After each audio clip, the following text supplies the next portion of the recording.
Hey folks, this is Rhykker with an Overwatch news recap and analysis video on some of the most important things going on in the world of Overwatch. If you haven't been following Overwatch news super closely, then here are some of the things you may have missed over the past month. First off, next week will mark Overwatch's first year anniversary, and Blizzard is celebrating with an in-game event. We don't have too many details yet, but the event will run from May 23rd through June 12th. We got a sneak peek at 3 new maps coming with the event, each of which seem to be extensions of existing maps. First, we see what appears to be Dorado with a statue of a young President Guillermo Portero, back when he was a soldier, and another area with Sombra's headquarters. To the side, you can see what appears to be an early version of her conspiracy web, missing many of the nodes.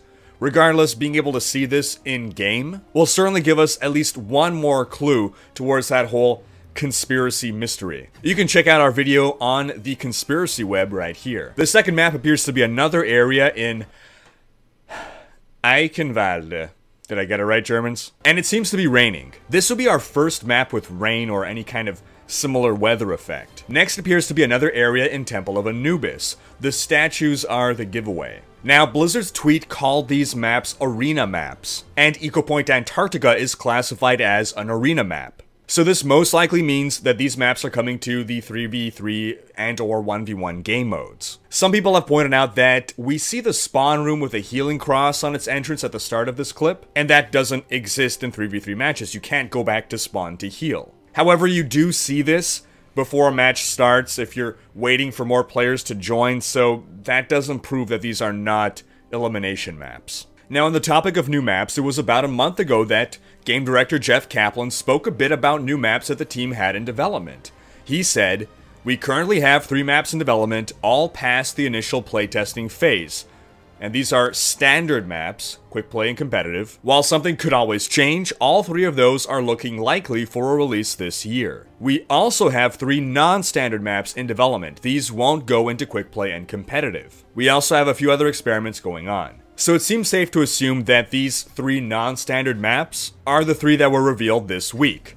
So, if you're not into 3v3, you still have 3 other maps to look forward to this year. Now, also worth bringing up is a theory that arose almost a month ago from Reddit user Redstone Assassin. He found a postcard on the Ilios Lighthouse map that seems to depict an alternate version of the Ilios Ruins map. His theory is that there's a hidden room in Ilios, and that this somehow ties into a god program represented by the goddess of wisdom Minerva, aka Athena. Now, someone actually glitched through the map and found that there is no hidden room, but all that proves is that there's no hidden room on the current live version of the map.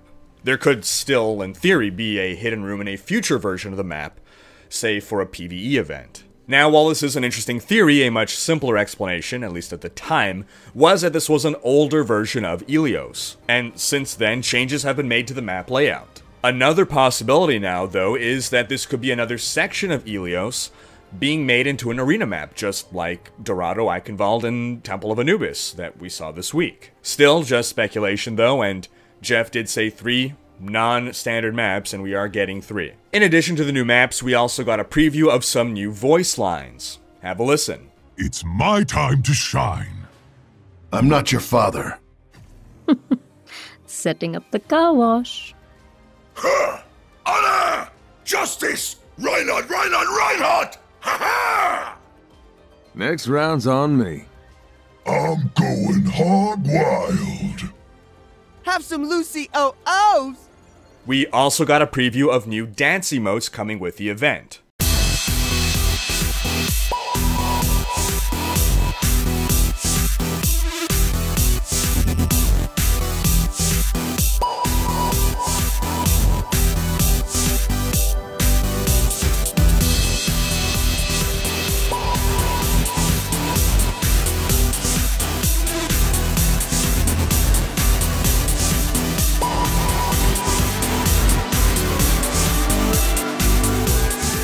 Other characters are likely getting dance emotes as well. During BlizzCon 2016 at the Overwatch art panel, we saw this glimpse of Soldier's awkward dad dance. Also, Sombra will finally be getting a sitting emote. As for what other cosmetics we can expect to get during this event, it'll most likely be what we always get, with skins, of course, stealing the spotlight. And good news for Symmetra mains, because in a thread titled, "Is Symmetra getting a legendary skin soon?"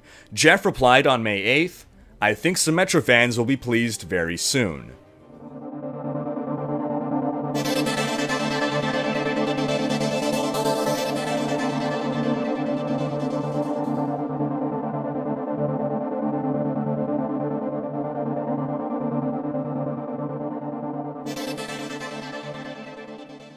Now, about a week ago, a leak from the Microsoft Store revealed what the anniversary event loot boxes will look like, with a description that read, "Celebrate Overwatch's anniversary with a batch of commemorative treats for your heroes during a new event.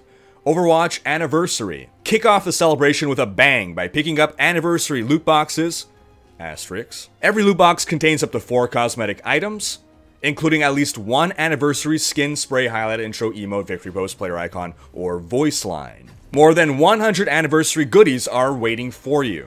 If your anniversary loot box contains an item that is already in your collection, you will instead receive in-game credits that you can use to acquire many customization options. Anniversary loot boxes are available to purchase or earn in-game until June 5th, 2017. So it seems they got the date wrong, since we know the event ends on June 12th, and while this may appear to make this leak seem less legit, that could have been a placeholder date, or it could have been a description that was written a long time ago, when maybe that was the intended end date. Up to now, the Microsoft Store leaks have been legit. On the topic of loot boxes, now thanks to new regulations in China that recently went into effect, Blizzard is forced to publicly disclose loot box probabilities. And those probabilities are that, out of the 4 items in a loot box, at least 1 item will be of rare or higher quality. On average, every 5.5 loot boxes contain an epic item, and every 13.5 loot boxes contain a legendary skin.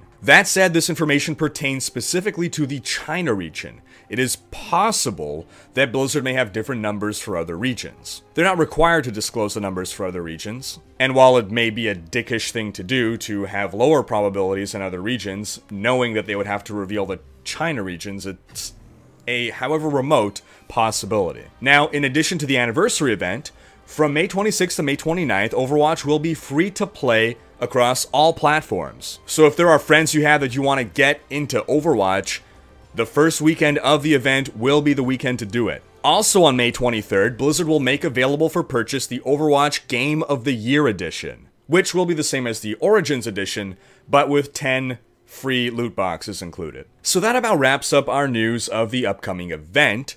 Let's now quickly go over other important news from the past month. We found out that Season 4 will end on May 28th in America and possibly May 29th in Europe, depending on your time zone. May 29th at 0 o'clock UTC is the precise time. Another big headline, less than a month ago, Overwatch celebrated reaching 30 million players, which is up from 25 million in January and 20 million in October. You can compare these numbers to the typical Call of Duty yearly releases that see around 30 million sales. A less exciting headline, a couple weeks ago there was an alleged leak about custom weapon skins coming to Overwatch. The ability to sort of mix and match weapon skins between different skins. And in case you didn't hear the update to that alleged leak, it was confirmed fake by the person who caused the leak. And we were all disappointed. Now, Overwatch's first lore-based event, Uprising, ended on May 2nd, and Blizzard published some statistics in the form of an infographic. If you couldn't beat Uprising on expert difficulty, don't feel too bad. The average win rate was only 3%, and the average win rate for Legendary? 0.6%. That means that only 6 out of every 1,000 matches played on Legendary resulted in a win. Some good news for players who are either not PC players or haven't been participating in the Heroes of the Storm cross-promotional events, in which you could have gotten the Oni Genji skin or the Officer Diva skin. Don't worry, these skins will be added to normal loot boxes in the future. More good news, for those of you who care about tracking your stats and mostly play arcade, Jeff has said, quote, "We would like to add arcade stats as well as a total stat section to the career profile." That's very different from saying we will be adding arcade stats, but it's certainly promising. Now here's a story that isn't necessarily news, but emerged in the public eye about a month ago. Initial concepts for Mei were much more badass. Codenamed Frostbite, she would either be a mountaineering adventurer or a bounty hunter, wielding a dual-handed weapon and looking much edgier, as you can see. And here's what this text reads. Mei started out as a character concept codenamed Frostbite. We knew that we wanted to have a hero whose abilities were related to ice and cold, but we didn't have any other parameters. We went through the process of hero ideation and ultimately drew inspiration from the winter ice carving festivals in the northern parts of China. Slowly, the character of Mei took shape. Early on, the idea that the character was an adventurer, adapted to cold environments and geared for mountaineering. Early on, the idea that the character that's not a sentence! We considered ideas like a bounty hunter who used freezing technology to capture her targets in ice. But Arnold Sang drew a picture of a cute, nerdy scientist, and the ultimate concept for Mei was born. We imagined a character who was optimistic, loved adventure, and embodied the idea of a normal person who could be inspired to take up the path of heroism. While Mei did look much more badass in those early concepts, she also looked more generic. I think Blizzard went in the right direction. What do you guys think? Sound off in the comments. Moving on, a couple weeks ago I made a video debunking some alleged leak of secret videos being uploaded to the Overwatch YouTube channels. You can check out that video here. Now after that, there was another alleged leak that came to light and popularity the next day. And I didn't bother making a video about that because it has no legitimacy whatsoever, and it could neither be proven nor disproven. But I'll just mention it here since people have brought it up to me. Here are his posts, but the too long didn't read version is that this dubious individual claims that Doomfist is coming in the second quarter of 2017 and should be on the PTR any day now. He also claims a second character named Bria is coming in the third quarter of 2017 that is soon entering internal testing, and that a third character named Ivan is coming in the fourth quarter of 2017 that is still in the early conceptualization stage. He goes on to claim that animated shorts, plural, are coming very soon for the next event and the Doomfist release, and that a new event will begin May 24th. So where to begin? First off, he claims he is with Blizzard's QA team in Austin. Why say this? All it does is seem to convey legitimacy without actually conveying any legitimacy, since anyone could claim that. And of the real Overwatch leaks that we've had, none of the leakers ever volunteered any kind of information that could help trace them. You know, since they could potentially be fired or sued for breaching NDA. So this guy's either making this whole thing up, or he's not very bright. Because if he's caught, he'll likely never work in the video game industry again. Moving on, it was on May 2nd that he said we were days away from having Doomfist hit the PTR. At this point, Doomfist is unlikely to hit the PTR until after the anniversary event ends. Why would Blizzard undercut their anniversary event by incentivizing people to test out a super hyped character on the test server? And lastly, while his guess about the start of the next event date was close, it was off by a day. May 24th is the anniversary of Overwatch, and it was a pretty easy guess that we would have an anniversary event. So, could this leak be legit?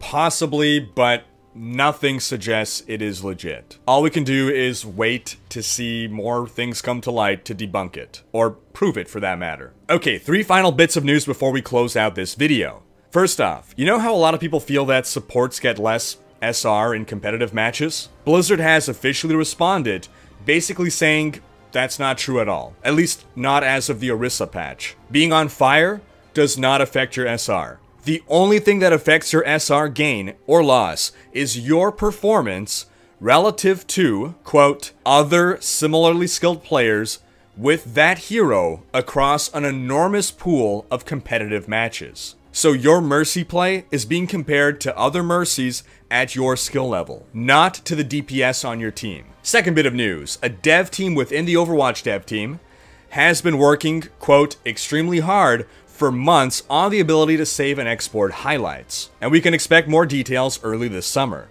And lastly, Jeff believes adding more crosshair options is pretty straightforward, and he'll see if his team can get it done. And that wraps up this wrap-up. Leave a comment with your thoughts. Are you excited for what's coming up in Overwatch? Thanks for watching. Special thanks to my Twitch and Patreon supporters for making these videos possible.